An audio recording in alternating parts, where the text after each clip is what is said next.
দক্ষিণ কোরিয়ায় গণতান্ত্রিক একটি সংকট তৈরি হয়েছে। দর্শক খেয়াল করবেন যে এত কিছুর পরেও সেখানে কিন্তু সেনা অভ্যুত্থান হয়নি, অথবা গোলাগুলিতে প্রধানমন্ত্রী বা প্রেসিডেন্ট কেউ কিন্তু মারা যায়নি। কিন্তু যে ঘটনা ঘটছে বিস্ময়কর। কয়েকদিন আগে তাকে অভিশংসন করা হয়েছে পার্লামেন্টে, প্রেসিডেন্টকে। তারপরে তার বিরুদ্ধে গ্রেপ্তারি পরোয়ানা জারি হয়েছে।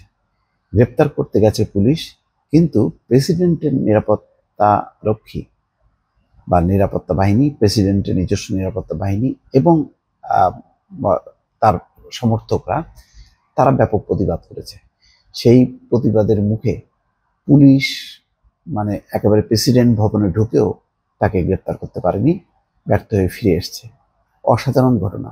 এই ধরনের ঘটনায় যেখানে প্রেসিডেন্ট নিরাপত্তা বাহিনী বাধা দিচ্ছে, অন্যদিকে পুলিশ গ্রেপ্তারের চেষ্টা করছে, এইরকম ক্রস কানেকশনে সাধারণত আমাদের মতো দেশ বা এরকম পৃথিবীর বহু দেশে কিন্তু গোলাগুলি হয়, রীতিমতো মানে লাশের পর লাশ পড়ে যায়।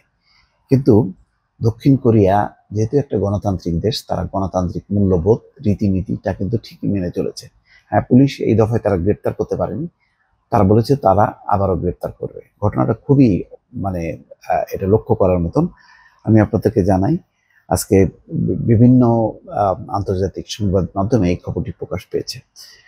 মানব জমিনও এই খবরটি পিক করেছে। সেখানে বলা হচ্ছে যে ব্যর্থ হয়েছে দক্ষিণ কোরিয়ার অভিশংসিত প্রেসিডেন্ট ইউন সুক ইয়োলকে গ্রেপ্তারের প্রচেষ্টা। প্রেসিডেন্টের নিরাপত্তা বাহিনী এবং বিক্ষোভকারীদের প্রতিরোধের মুখে ব্যর্থ হন তাকে গ্রেপ্তার করতে তদন্তকারী দল। এই খবর দিয়েছে ব্যাংকক পোস্ট। এতে বলা হয়, দক্ষিণ কোরিয়ার দুর্নীতি তদন্ত কার্যালয়ের একটি দল শুক্রবার সকালে ইউন সুক ইয়োলের বাসভবনে প্রবেশের চেষ্টা করলে প্রেসিডেন্টের নিরাপত্তা বাহিনীর বাধার মুখে পড়ে। এরপর স্থানীয় সময় দুপুর 1টার দিকে নিরাপত্তা উদ্বেগের কারণে সেখান থেকে ফিরে আসতে বাধ্য হন তারা। গত 3রা ডিসেম্বর দেশের সামরিক আইন জারির ঘোষণা দেওয়ায় ইয়োলের বিরুদ্ধে পার্লামেন্টে অভিশংসনের প্রস্তাব আনা হয়। যেহেতু সামরিক আইন জারির ঘোষণা দিয়েছিল প্রেসিডেন্ট, সুতরাং তার বিরুদ্ধে পার্লামেন্টে অভিশংসনের প্রস্তাব দেওয়া হয়। প্রাথমিকভাবে প্রস্তাবটি পাশ না হলেও বিরোধী দলের তোপের মুখে তা পাশ করতে বাধ্য হয়েছে প্রেসিডেন্ট। এখানেও দেখেন বিরোধী দল কত শক্তিশালী, যে তাদের তোপের মুখে পরে পার্লামেন্ট বাধ্য হয় অভিশংসনের প্রস্তাবটি পাশ করতে। এরপর তার বিরুদ্ধে তদন্তে নামে দেশটির দুর্নীতি তদন্ত কমিশন। জিজ্ঞাসাবাদের জন্য বেশ কয়েকবার তদন্তকারী দলের কার্যালয়ে হাজির হওয়ার অনুরোধ করলেও তাতে সাড়া দেননি ইয়োল, অর্থাৎ অভিশংসিত প্রেসিডেন্ট ইয়োল সাড়া দেননি। হাজির হওয়ার জন্য অনুরোধ করা হয়। এরপর তারা ইয়োলের বিরুদ্ধে গ্রেপ্তারি পরোয়ানা জারির আবেদন করে। তাদের আবেদন মঞ্জুর করে ইয়োলকে গ্রেপ্তারের নির্দেশ দেয় আদালত। ওই আদেশের পরিপ্রেক্ষিতেই শুক্রবার সকালে ইয়োলকে গ্রেপ্তার করতে যান তদন্তকারীদের একটি দল। তবে তারা ব্যর্থ হন। এর আগেও ইয়োলের বাসভবনের তল্লাশি চালাতে গিয়ে নিরাপত্তা বাহিনীর তোপের মুখে ফিরে আসেন কর্মকর্তারা। প্রবল প্রতিরোধের মুখে অভিশংসিত প্রেসিডেন্টকে গ্রেপ্তার করা সম্ভব হয়নি বলে জানিয়েছেন তদন্তকারী দল।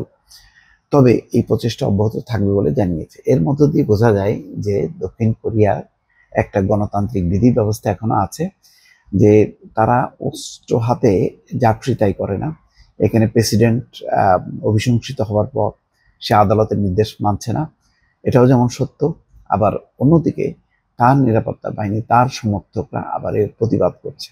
পার্লামেন্টও তার পক্ষে বিপক্ষে আছে, অর্থাৎ পুরো বিভক্ত রাজনৈতিক দল বা দেশের জনগণ।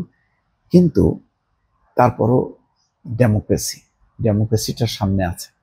এমন পরিস্থিতি হচ্ছে না যে প্রেসিডেন্ট ইয়োলকে পালাতে বাধ্য হচ্ছে। বাংলাদেশে যে পরিস্থিতি, বাংলাদেশে স্বৈরশাসনের কারণে পরিস্থিতি এমন ছিল যে তার পালানো ছাড়া উপায় ছিল না। সিরিয়ার প্রেসিডেন্ট বাশার আল আসাদের পালানো ছাড়া উপায় ছিল না।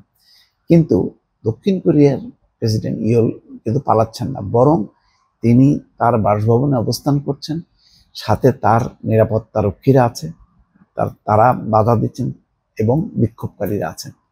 সব মিলিয়ে কিন্তু একটা গণতান্ত্রিক ব্যবস্থা থাকলেই কিন্তু এটা সম্ভব যে কাউকে দেশ ছেড়ে পালাতে হয় না। কিন্তু যারা বিশ্বে স্বৈরশাসন জারি করে তাদেরকে পালাতে হয়। শেখ হাসিনা একজন উদাহরণ, বাশার আল আসাদ আরেকটি উদাহরণ। দর্শক, সাম্প্রতিককালে। ভালো থাকবেন। আল্লাহ হাফেজ।